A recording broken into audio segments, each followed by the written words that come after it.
des mafias en France.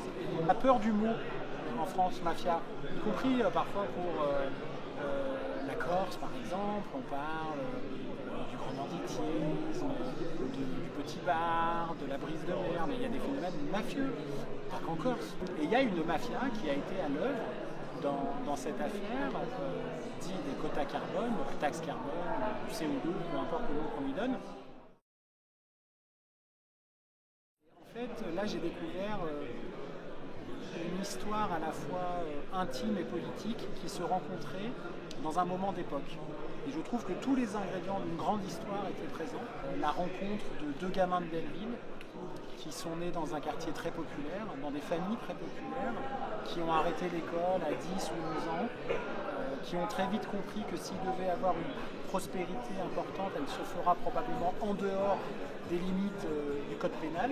Ils vont rencontrer quelqu'un qui, lui, est né à l'autre bout de la géographie parisienne, dans le 16e arrondissement, mais aussi à l'autre bout de l'échelle sociale, qui est un peu le blouson doré de l'histoire, mais une sorte de trio infernal qui va se retrouver au cœur de la plus grande escroquerie de l'histoire de France.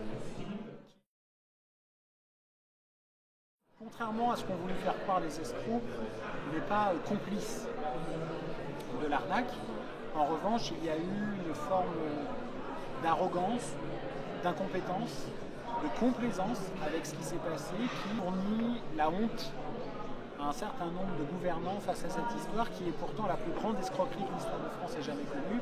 1,6 milliard d'euros au minimum, voire plutôt 3 milliards d'euros qui ont été dérobés au nez et à la barbe de l'État en 8 mois seulement, sur une bourse carbone dont la vocation était de mieux lutter contre le réchauffement climatique, c'est-à-dire pour le climat et contre la pollution, et dont le résultat est en fait d'avoir créé un lieu qui a été dévoré par les mafias et les groupes criminels parmi les plus dangereux que nous puissions connaître en France, puisque certains vont en mourir.